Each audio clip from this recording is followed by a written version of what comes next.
السلام علیکم خواتین و حضرات، آپ کا میزبان ڈاکٹر آصف جان آپ کا پسندیدہ پروگرام نور حیات لے کر آپ کی خدمت میں حاضر ہے اور آپ کو خوش آمدید کہتا ہے۔ جناب مسیح کی زمینی زندگی کا آخری ہفتہ، یہ آخری ہفتہ یروشلم میں گزرا۔ یہ آخری ہفتہ نہایت ہی مصروف گزرا۔ اس ہفتے میں ہمیں ایک طرف تو وہ ہجوم نظر آیا جو خداوند کے نام سے جناب یسوع المسیح کا یروشلم میں استقبال کرتا ہے، اور دوسری طرف ہمیں وہ یہودی مذہبی رہنما نظر آئے جو ان کے قتل کی فکر کرنے لگے۔ اس آخری ڈرامے میں، اس آخری کہانی میں ہمیں بہت سارے کردار نظر آتے ہیں۔ کچھ اچھے ہیں، کچھ برے ہیں، اکثریت منفی کرداروں کی ہے۔ ہر کردار کی اپنی ایک جگہ ہے، اپنی ایک مرضی ہے۔ اگر مثال کے طور پر سمجھنا چاہیں تو یہودی مذہبی علماء جناب مسیح کو قتل تو کرنا چاہتے تھے، تو ان کی رضا یہ ہے کہ جناب یسوع المسیح کو پکڑوا دیا جائے، ان کو قید کروا دیا جائے یا ان کو قتل کروا دیا جائے۔ لیکن ان کی رضا یہ بھی ہے کہ عید فصح یا عید فطیر کے دنوں میں ایسا نہ ہو۔ وہاں ایک بہت بڑا ہجوم تھا، لوگ ایک بہت بڑی تعداد میں یروشلم میں موجود تھے، اور یہودی ڈرتے تھے کہ کہیں بلوا نہ ہو جائے۔ یہ تو کرداروں کی مرضی ہے، لیکن اس کہانی کا لکھنے والا، اس ڈرامے کا ہدایت کار کیا چاہتا ہے؟ اس کی مرضی ہے، یعنی خدا تعالیٰ کی یہ پاک مرضی ہے کہ جناب یسوع المسیح عین اسی لمحے قربان ہوں، اسی وقت وہ اپنی جان دیں جس وقت فصح کے برے ذبح کیے جا رہے ہوں۔ کرداروں کی مرضی کچھ اور ہے، ہدایت کار کی، اس کہانی کے لکھنے والے کی مرضی کچھ اور ہے، اور یہ تو میں اور آپ جانتے ہیں کہ مرضی صرف خدا تعالیٰ کی ہی پوری ہو سکتی ہے۔ یہودیوں کو جناب یسوع المسیح کے شاگردوں میں سے ایک غدار مل گیا۔ انہوں نے سوچا کہ اب یہ کام آسان ہو گیا ہے، کیونکہ اگر لوگ اعتراض کریں گے، لوگ بغاوت کریں گے، تو ہم انہی کے اس غدار شاگرد کو ان کے سامنے پیش کر دیں گے، اور اس کی گواہی ہم سب کی گواہیوں سے زیادہ معتبر ہوگی، کیونکہ اس نے تو وہ تعلیم بھی سن رکھی ہے جو مسیح گھروں میں بیٹھ کر، کمروں میں بیٹھ کر دیا کرتے تھے۔ ان کے خیال میں ان کا منصوبہ اب پایہ تکمیل ہونے جا رہا تھا۔ وہ یسوع کو پکڑوا سکتے تھے، وہ یسوع پر مقدمہ چلوا سکتے تھے، کیونکہ اب یسوع ہی کے حواریوں میں سے ایک شخص ان کے ساتھ آ کر مل گیا تھا، اور آپ کو معلوم ہوگا کہ یہ غدار کوئی اور نہیں بلکہ یہودا اسکریوتی تھا۔ آخری فصح میں جب یسوع نے فصح کو عشاء ربانی سے تبدیل کر دیا، تو لکھا ہے کہ یہودا اسکریوتی اس وقت وہاں سے اٹھ کر چلا گیا۔ یقیناً وہ فقیہوں کے پاس، فریسیوں کے پاس، یہودی مذہبی رہنماؤں کے پاس گیا ہوگا، اور ان سے جا کر یہ کہا ہوگا کہ میں جناب مسیح کی شناخت کر سکتا ہوں، رات کے اندھیرے میں بھی ایسا کر سکتا ہوں، میرے ساتھ اپنے لوگوں کو بھیجئے، میرے ساتھ اپنی پولیس کو، اپنے افواج کو بھیجئے، تاکہ میں اس کے گرفتار کروانے میں آپ کی مدد کر سکوں۔ جتنی دیر میں جناب مسیح نے اپنے شاگردوں کے ساتھ فصح مکمل کی، اور پھر وہ وہاں سے نکل کر، یروشلم سے نکل کر گتسمنی باغ میں آئے اور وہاں وقت گزارا، اتنی ہی دیر میں یہودا اسکریوتی ایک بھیڑ کو لے کر، ایک ہجوم کو لے کر گتسمنی باغ میں پہنچ گیا۔ اس واقعے کا بیان ہم جناب مرکز کے انجیلی بیان کے 14ویں باب کی 43ویں آیت سے لے کر 65ویں آیت میں پڑھتے ہیں۔ آئیے ہم سب انجیل جلیل کی تلاوت کو سننے کا شرف حاصل کریں۔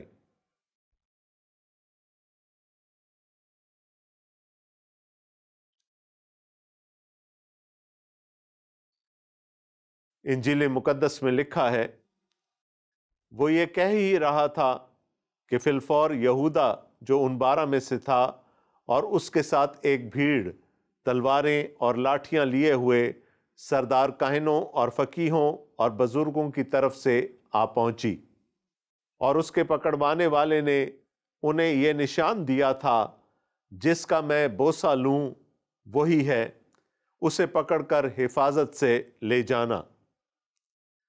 وہ آ کر فی الفور اس کے پاس گیا اور کہا، اے ربی، اور اس کے بوسے لیے۔ انہوں نے اس پر ہاتھ ڈال کر اسے پکڑ لیا۔ ان میں سے جو پاس کھڑے تھے ایک نے تلوار کھینچ کر سردار کاہن کے نوکر پر چلائی اور اس کا کان اڑا دیا۔ یسوع نے ان سے کہا، کیا تم تلواریں اور لاٹھیاں لے کر مجھے ڈاکو کی طرح پکڑنے نکلے ہو؟ میں ہر روز تمہارے پاس ہیکل میں تعلیم دیتا تھا اور تم نے مجھے نہیں پکڑا، لیکن یہ اس لیے ہوا کہ نوشتے پورے ہوں۔ اس پر سب شاگرد اسے چھوڑ کر بھاگ گئے، مگر ایک جوان اپنے ننگے بدن پر مہین چادر اوڑے ہوئے اس کے پیچھے ہو لیا۔ اسے لوگوں نے پکڑا، مگر وہ چادر چھوڑ کر ننگا بھاگ گیا۔ پھر وہ یسوع کو سردار کاہن کے پاس لے گئے، اور سب سردار کاہن اور بزرگ اور فقیہ اس کے پاس جمع ہو گئے۔ اور پطرس فاصلے پر اس کے پیچھے پیچھے سردار کاہن کے دیوان خانے کے اندر تک گیا اور پیادوں کے ساتھ بیٹھ کر آگ تاپنے لگا۔ اور سردار کاہن اور سب صدر عدالت والے یسوع کو مار ڈالنے کے لیے اس کے خلاف گواہی ڈھونڈنے لگے، مگر نہ پائی، کیونکہ بطیروں نے اس پر جھوٹی گواہیاں تو دیں، لیکن ان کی گواہیاں متفق نہ تھیں۔ پھر بعض نے اٹھ کر اس پر یہ جھوٹی گواہی دی کہ ہم نے اسے یہ کہتے سنا ہے کہ میں اس مقدس کو جو ہاتھ سے بنا ہے ڈھاؤں گا، اور 3 دن میں دوسرا بناؤں گا جو ہاتھ سے نہ بنا ہو۔ لیکن اس پر بھی ان کی گواہی متفق نہ نکلی۔ پھر سردار کاہن نے بیچ میں کھڑے ہو کر یسوع سے پوچھا کہ تو کچھ جواب نہیں دیتا؟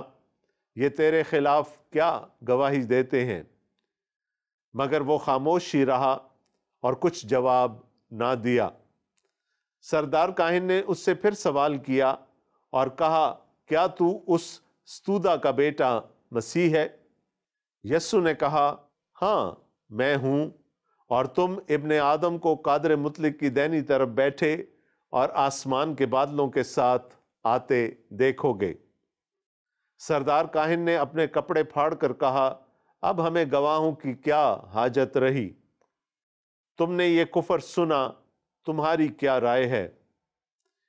ان سب نے فتویٰ دیا کہ وہ قتل کے لائق ہے۔ تب بعض اس پر تھوکنے اور اس کا منہ ڈھانپنے اور اس کے مکے مارنے اور اس سے کہنے لگے، نبوت کی باتیں سنا، اور پیادوں نے اسے تمانچے مار مار کر اپنے قبضہ میں لے لیا۔ یہ خداوند یسوع المسیح کی انجیل ہے۔ اس کا پڑھا اور سنا جانا ہم سب کے لیے مبارک ہو، آمین۔ منظر وہی ہے، یعنی گتسمنی باغ۔ جناب یسوع المسیح 3 دفعہ دعا فرما کر فارغ ہوئے ہیں۔ تینوں دفعہ دعا فرمانے کے بعد انہوں نے اپنے شاگردوں کو سوتے پایا اور ڈانٹا۔ تیسری دفعہ انہوں نے ان سے کہا، اب سوتے رہو، اب جاگنے کا کوئی فائدہ نہیں، کیونکہ میرا پکڑوانے والا نزدیک آ پہنچا ہے۔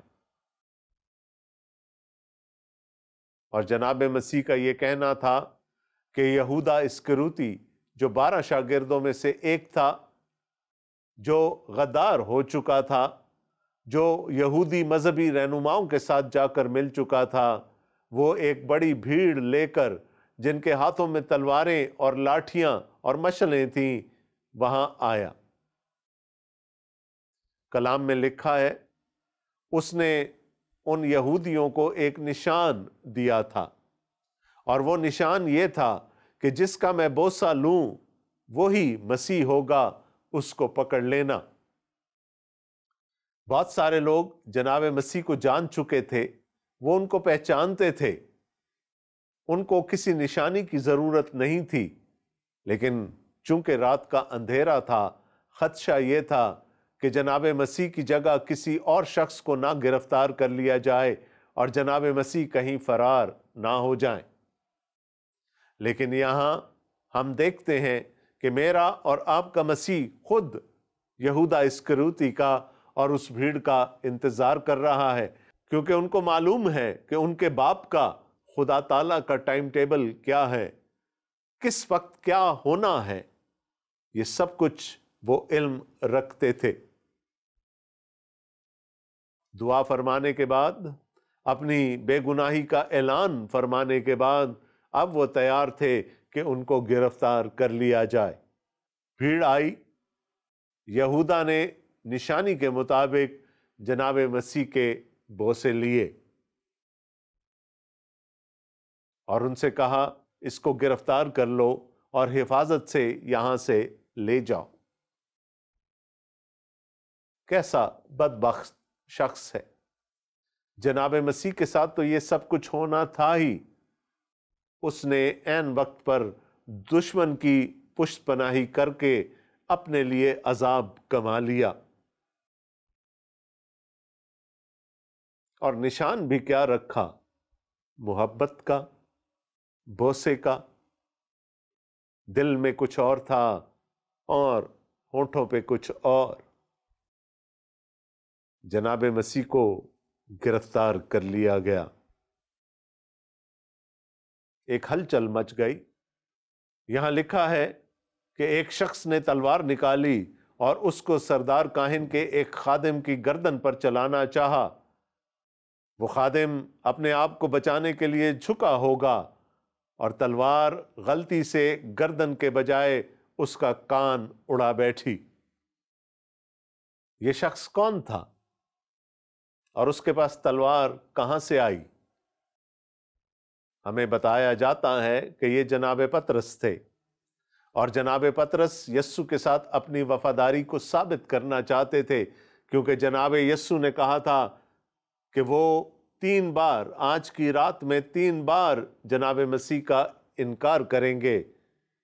تو اس موقع پر اپنی وفاداری کا ثبوت دینے کے لیے جناب پطرس سردار کاہن کے نوکر پر تلوار چلاتے ہیں۔ اب یہ تلوار ان کی نہیں ہوگی، انہوں نے یقیناً اس وقت کسی سے تلوار چھین لی ہوگی، کیونکہ جناب مسیح کے شاگردوں کے پاس، ان کے حواریوں کے پاس اسلحے کے ہونے کا کوئی جواز نظر نہیں آتا۔ وہ تو دعا کرنے کے لیے فسح منا کر گتسمنی باغ میں آئے تھے۔ بہرحال جو کچھ ہوا وہ اپنی جگہ۔ دوسرے اناجیلی بیانات میں ہم پڑھتے ہیں کہ جناب مسیح نے زمین سے وہ کان اٹھا کر اسی نوکر کے، سردار کاہن کے نوکر کے بدن پر دوبارہ جوڑ دیا، اور جناب مسیح نے کہا کہ میں تو ہمیشہ سے تمہارے درمیان تھا، سارا دن میں یروشلم میں ہیکل میں گزارتا تھا، تم نے مجھے اس وقت کیوں گرفتار نہیں کیا، اور رات کے اندھیرے میں کیوں اس ویران جگہ پر گرفتار کرنے کے لیے آئے ہو؟ یہ طنز تھا ان پر، کیونکہ ان کی ہمت نہیں تھی کہ دن کے اجالے میں جناب مسیح کو گرفتار کر سکتے۔ اور یہاں سے شاگردوں کی آزمائش شروع ہو گئی۔ جناب یسوع المسیح کچھ دیر پہلے ان کو تلقین کرتے رہے کہ جاگو اور دعا کرو تاکہ آزمائش میں نہ پڑو۔ اب آزمائش ان کے سر پر آ پڑی تو لکھا ہے کہ وہ جناب مسیح کو چھوڑ کر بھاگ کھڑے ہوئے۔ اور یہاں پر جناب مرقس ایک اور شخص کا بیان کرتے ہیں۔ یہاں لکھا ہے کہ ایک شخص تھا، جوان تھا، وہ چادر اوڑے ہوئے یسوع کے پیچھے چلنے لگا اور اس کو لوگوں نے پکڑ لیا اور وہ اپنی چادر چھوڑ کر برہنہ وہاں سے بھاگ گیا۔ اب اس بات کو شامل کرنے کا ہمیں کوئی مقصد نظر نہیں آتا، نہ ہی ہمیں قیاس کرنا چاہیے کہ یہ جناب مرقس خود تھے یا کوئی اور تھا۔ جو لوگ پنجاب کے کلچر سے واقف ہیں ان کو معلوم ہے کہ گرمیوں میں اکثر لوگ باہر سوتے ہیں اور رات کو وہ اپنے آدھے جسم پر چادر باندھ کر، جس کو ہم دھوتی بھی کہتے ہیں، سوتے ہیں تاکہ گرمی کی شدت سے بچ سکیں۔ ایسا ہی کوئی شخص شاید اس باغ میں بھی سو رہا تھا۔ ہو سکتا ہے کہ وہ باغ کا چوکیدار ہو، رات کو چادر اوڑھ کر، چادر باندھ کر سو لیا، جب شور سنا تو اسی حالت میں اٹھ کر بھاگا تاکہ معلوم کر سکے کہ کیا ہوا ہے، اور اسی حالت میں پکڑا گیا۔ لوگوں کے ہاتھ میں اس کی چادر آ گئی، وہ چادر کو چھوڑ کر برہنہ وہاں سے بھاگ گیا۔ اور یہاں سے کہانی ایک نیا رخ لیتی ہے، ایک نیا منظر ہمارے سامنے آتا ہے۔ اس سے پہلے ہونے والے سب واقعات گتسمنی باغ میں ہوئے، اور اب جو دوسرا منظر ہمارے سامنے آ رہا ہے اس میں ہم چلیں گے سردار کاہن کے گھر میں۔ یقیناً سردار کاہن، قوم کے بزرگ، فقیہ، فریسی، سب لوگ عید فصح منانے کے بعد فارغ ہو چکے ہوں گے۔ سب کو بلاوا بھیجا گیا کہ آ جاؤ، ہم نے یسوع کو گرفتار کر لیا ہے۔ سب لوگ وہاں پر جمع ہو گئے۔ دوستو، یہ آدھی رات کے بعد کا واقعہ ہے، اور کس کس طرح سے انصاف کی دھجیاں بکھیری گئیں یہ ہم دیکھنا شروع کریں گے۔ یہ ہم جانتے ہیں کہ گرفتاری کسی بھی وقت، چاہے وہ رات کا پچھلا پہر ہی کیوں نہ ہو، عمل میں لائی جا سکتی ہے، لیکن دنیا کا کوئی قانون، دنیا کی کوئی شریعت رات میں مقدمہ چلانے کے حق میں نہیں ہو سکتی۔ مقدمہ دن کی روشنی میں چلایا جاتا ہے۔ آج ہمارے پاس مصنوعی روشنی کرنے کے بہت سارے ذرائع ہیں، تو بھی تمام عدالتیں مغرب سے پہلے بند ہو جاتی ہیں۔ یہ قانون ہے، یہ دستور ہے، یہ وہ واحد مقدمہ ہے جو رات کے پچھلے پہروں میں چلایا جا رہا ہے۔ منظر ہے سردار کاہن کا گھر، اس کا دالان، اس میں یسوع کو ایک ملزم کے طور پر پیش کیا گیا ہے، اور اب فرد جرم عائد کرنے کی کوشش کی جا رہی ہے۔ بہت سارے لوگوں کو پیسے کا لالچ دے کر وہاں اکٹھا کیا گیا تاکہ وہ جناب مسیح کے خلاف گواہی دے سکیں۔ ایک رات کے اندھیرے میں مقدمہ، اور دوسرا جھوٹی گواہیاں۔ لیکن جناب مرقس ہمیں بتاتے ہیں کہ ان کی گواہیاں آپس ہی میں متفق نہیں ہو رہی تھیں۔ کوئی کچھ کہہ رہا تھا، کوئی کچھ کہہ رہا تھا، یہاں تک کہ کچھ نے یہ گواہی دی کہ ہم نے اس شخص کو اپنے کانوں سے یہ کہتے سنا ہے کہ تم اس مقدس کو، ہیکل کو، یروشلم کی ہیکل کو ڈھا دو، میں اسے 3 دن میں دوبارہ کھڑا کر دوں گا۔ لیکن یہاں پر بھی لکھا ہے کہ ان کی گواہیاں آپس میں متفق نہ تھیں۔ جناب مسیح نے ایسا ضرور کہا تھا، لیکن ان کا ارادہ ہیکل کو ڈھانے کا نہیں تھا۔ وہ یہ بتانا چاہتے تھے کہ جو ان کے بدن کی ہیکل ہے وہ ایک دن ڈھائی جائے گی، اور تیسرے دن جناب مسیح مردوں میں سے جی اٹھیں گے اور وہ ہیکل دوبارہ استادہ ہو جائے گی۔ اب کیا کیا جائے؟ رات کے اندھیرے میں مقدمہ تو چلا لیا، رات کے اندھیرے میں جھوٹے گواہوں کو تو اکٹھا کر لیا گیا، لیکن گواہی ثابت نہیں ہو رہی۔ ایسے میں سردار کاہن اپنی جگہ سے کھڑے ہوتے ہیں اور وہ جناب یسوع المسیح کو مخاطب کر کے کہتے ہیں کہ آپ کیوں خاموش ہیں؟ آپ کوئی بات کیوں نہیں کرتے؟ آپ کے خلاف یہ گواہیاں دی جا رہی ہیں، آپ اپنی صفائی کیوں پیش نہیں کرتے؟ جناب مسیح اپنی صفائی کیسے پیش کرتے؟ ان کو پتا تھا کہ ان کی پیش نہیں چلنی، ان کو پتا تھا کہ وہ جو کچھ بھی کہہ دیں اس کو قبول نہیں کیا جائے گا، کیونکہ سردار کاہن اور فقیہ اور فریسی سب اپنا ذہن بنا چکے تھے کہ جناب مسیح کو زندہ نہیں چھوڑنا۔ ایسے میں اگر جناب مسیح اپنی صفائی پیش بھی کر دیتے تو اس سے کیا فرق پڑنا تھا؟ اور پھر اس کے پیچھے تو ان کے باپ کی مرضی تھی، خدا تعالیٰ کی مرضی تھی، جس کو انہیں پورا کرنا ضرور تھا۔ لہٰذا انہوں نے عافیت اسی میں سمجھی کہ خاموش رہا جائے۔ آخر میں سردار کاہن نے بالکل ایک سیدھا سوال ان سے کر لیا کہ کیا تو خدا کا بیٹا ہے؟ جناب مرقس کے انجیلی بیان میں خدا کے لیے جو لفظ استعمال کیا گیا وہ استودا ہے۔ آپ کو معلوم ہے اور کئی بار میں بھی بتا چکا ہوں کہ اہل یہود اپنے منہ سے خدا تعالیٰ کا نام یہوہ نہیں لیتے تھے۔ وہ یہ کہتے تھے کہ یہ نام اتنا پاک ہے کہ اس کو ہم اپنے ناپاک ہونٹوں پر نہیں لا سکتے، ہم اس بات کے مجاز نہیں ہو سکتے کہ اس پاک نام کو اپنے منہ سے ادا کر سکیں۔ یہودی کبھی بھی اپنے منہ سے یہوہ نہیں کہتا تھا۔ بائبل مقدس پڑھتے ہوئے کہیں یہوہ کا لفظ آ جاتا تھا تو وہ ادونائی کہہ کر اس پر سے گزر جایا کرتے تھے۔ تو سردار کاہن کیسے خدا کا نام اپنے ہونٹوں پر لا سکتا تھا؟ اس لیے اس نے کہا، کیا تو استودا کا بیٹا ہے؟ اور اس پر جناب یسوع المسیح نے کہا، ہاں میں ہوں۔ اس سچائی سے وہ کیسے انکار کر سکتے تھے؟ انہوں نے کہا، میں ہوں۔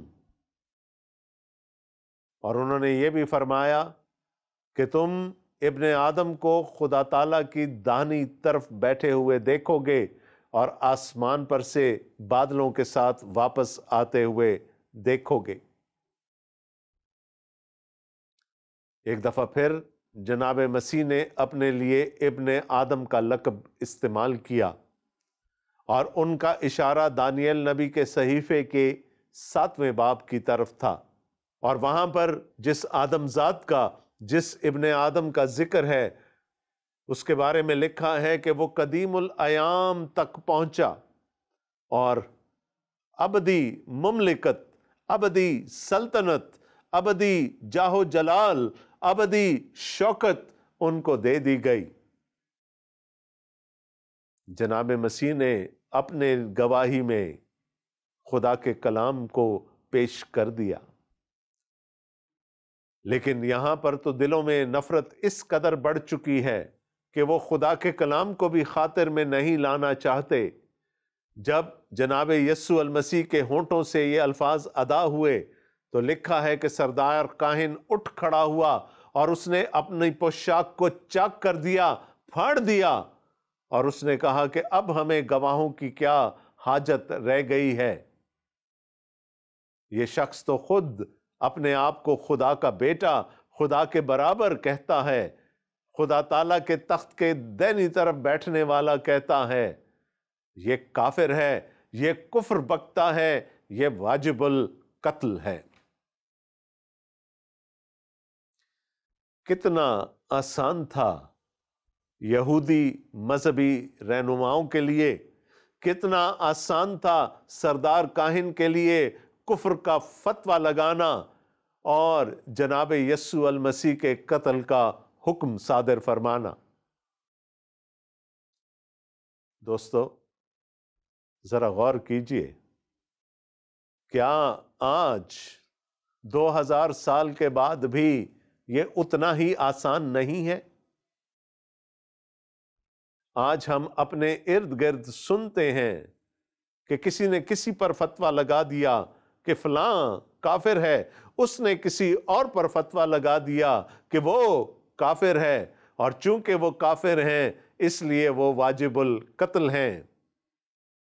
ایک بے گناہ پر اس وقت کفر کا فتویٰ لگا، ایک بے گناہ کو اس وقت واجب القتل قرار دیا گیا، اور کتنے ہی بے گناہوں کو آج کفر کا فتویٰ لگا کر واجب القتل قرار دیا جاتا ہے۔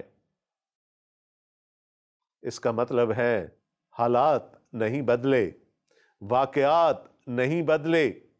اس وقت بھی کافر کہہ کر قتل کر دینے کا رواج تھا، آج بھی ویسا ہی ہے۔ اس زمانے میں بھی لوگ ابلیس کے پیروکار تھے، آج بھی ہیں۔ بہرحال جناب مسیح پر فتویٰ لگ گیا، جناب مسیح کو واجب القتل قرار دے دیا گیا، ان کو سپاہیوں کے حوالے کر دیا گیا، اور لکھا ہے کہ وہ اسے تمانچے مارنے لگے، اس کے منہ پر کپڑا ڈال دیا گیا، اس کے مکے مارنے لگے، اس کی تصدیق کرنے لگے، اسے کہنے لگے تو نبی ہے، نبوت کر، ہمیں کوئی اچھی سی بات سنا۔ سپاہیوں کو موقع چاہیے تھا، انہوں نے اس کا بھرپور استعمال کیا۔ بچاتا کون؟ شاگرد تو پہلے ہی بھاگ چکے تھے، وہ جو جناب مسیح کی حق میں گواہی دے سکتے تھے، وہ اپنی آزمائش پر پورا نہ اترے اور جناب مسیح کو گتسمنی باغ ہی میں چھوڑ کر چلے گئے۔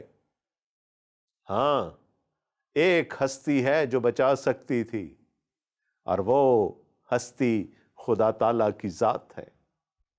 لیکن یہ سب کچھ تو خود خدا تعالیٰ کی پاک مرضی کے عین مطابق ہو رہا ہے، اور جب کوئی چیز خدا تعالیٰ کی مرضی کے مطابق ہو رہی ہو تو خدا تعالیٰ کیوں بچائیں گے؟